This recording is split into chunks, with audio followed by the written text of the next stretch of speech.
Assalamualaikum warahmatullahi wabarakatuh. Perkenalkan nama saya Nur Amalia. Di sini saya akan berstorytelling mengenai hubungan Kesultanan Daulah Utsmani.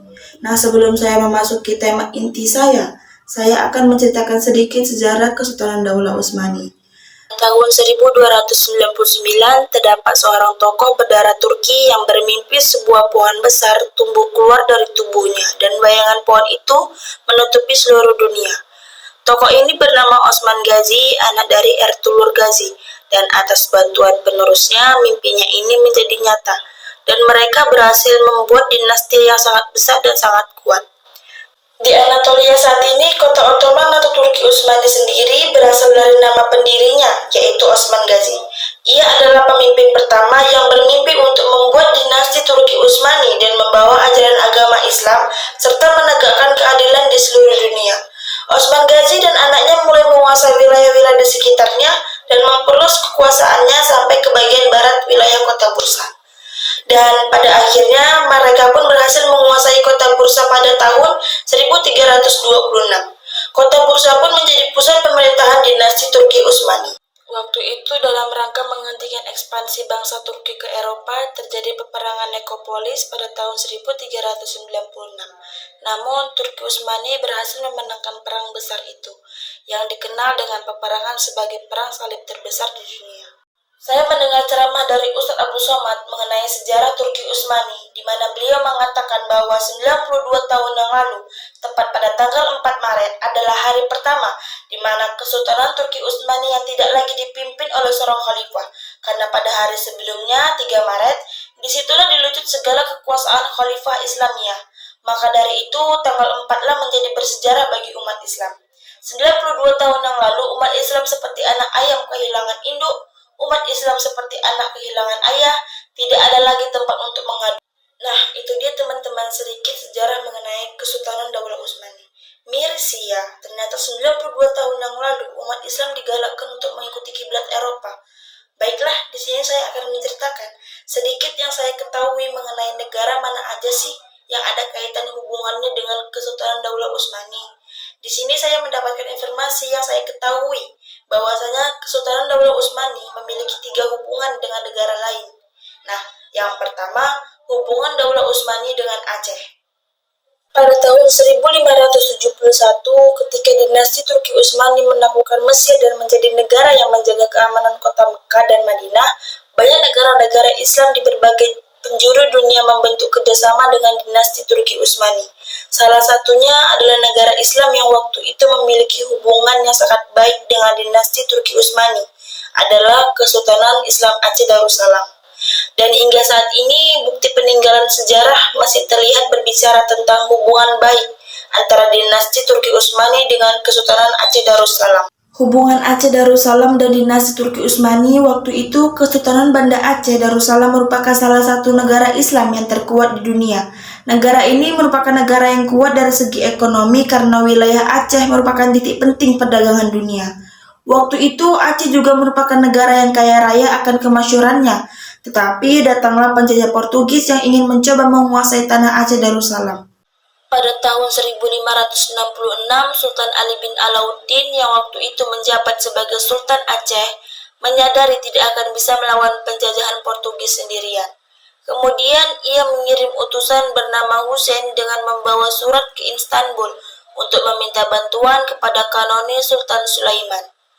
Namun ketika utusan Aceh ini sampai di Istanbul, Sultan Kanonis sedang melakukan ekspedisi.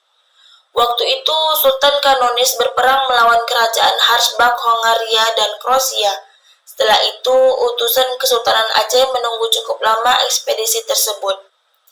Dan sayang sekali Sultan Kanonis meninggal dunia ketika berperang. Setelah kematian Kanonis Sultan Sulaiman, ia kemudian digantikan oleh anaknya yang bernama Sultan Salim II untuk menyampaikan surat permintaan bantuan dari Sultan Aceh Darussalam. Dan ternyata Sultan memberikan perhatian besar dan reaksi yang positif. Surat yang dikirimkan oleh Sultan Ali bin Alauddin kepada Sultan Salim II kira-kira berbunyi seperti ini. Jika Tuan tidak memberikan bantuan kepada kami, maka kami akan hancur. Para muslim yang hendak pergi haji mendapati masalah yang besar karena dilarang oleh penjajah Portugis. Tolong kirimkan senjata yang bisa menghancurkan benteng-benteng. Aceh merupakan salah satu wilayahmu dan aku adalah orang yang bersedia melayanimu. Kami juga meminta bantuan kepada Tuan untuk mengirimkan para ahli senjata, dapur, dan juga para ahli kuda. Beberapa kurun waktu setelah itu, Kesultanan Aceh berbaik hati dengan dinasti Turki Utsmani di bawah pemerintahan Sultan Salim II. Setelah utusan Aceh bertemu dengan Sultan Salim II, Sultan kemudian memerintahkan seorang komandan perang Turki Utsmani yang bernama Fardolu Hairin Azhar Pasha untuk mengirimkan 17 kapal perang kepada Kesultanan Aceh. Setelah berbagai masalah yang dihadapi dalam dinasti Turki Utsmani, sampailah ke daratan Aceh Darussalam. Peristiwa ini dikenal dengan Aceh Seri atau Sumatera Seri. Nah, itu teman-teman hubungan antara negara Kesultanan Aceh Darussalam dengan Kesultanan Turki Utsmani. Dan yang kedua adalah hubungan antara Kesultanan Daulah Utsmani dengan Eropa. Hubungan Kesultanan Daulah Utsmani pula dengan negara Eropa pada puncak kejayaannya. Daulah Utsmani menguasai wilayah yang meliputi sebagian besar Timur Tengah, wilayah Balkan, sebagian besar Afrika Utara, dan bahkan mencapai Eropa Tengah. Hubungan perdagangan antara Daulah Utsmani dengan Eropa berkembang pesat selama abad pertengahan dan Renaissance. Kekaisaran Utsmani memainkan peran penting dalam jalur perdagangan yang menghubungkan Eropa dengan Timur Tengah dan Asia. Kontak antara Daulah Utsmani dan Eropa pula juga mempengaruhi bidang budaya dan intelektual. Selama periode Renaissance, banyak penulis, seniman, dan sarjana Eropa yang tertarik pada warisan budaya klasik Yunani dan Romawi, dan mereka menemukan akses ke karya-karya tersebut melalui terjemahan Arab atau Turki yang ada di Kekaisaran Utsmani. Nah, itu tadi hubungan antara Kesultanan Daulah Utsmani dengan Eropa.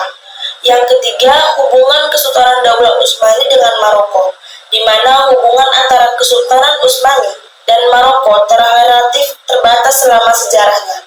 Kesultanan Utsmani terletak di wilayah Anatolia dan kemudian memperluas wilayah ke Timur Tengah, sementara Maroko terletak di ujung barat Laut Afrika. Jarak geografis yang jauh antara kedua wilayah ini menghambat interaksi langsung dan pertukaran yang intens antara Kesultanan Utsmani dengan Maroko. Maroko telah mempertahankan kemandirian politik dan otonomi wilayahnya selama sebagian besar sejarahnya. Itu tadi dia teman-teman, hubungan-hubungan yang ada kaitannya dengan Kesultanan Daulah Utsmani. Baiklah, sampai di sini storytelling saya. Mohon maaf jika ada kesalahan kata dalam pengucapan saya. Saya meminta maaf sebesar-besarnya. Saya akhiri, wabillahi taufiq wal hidayah. Assalamualaikum warahmatullahi wabarakatuh. Bye-bye.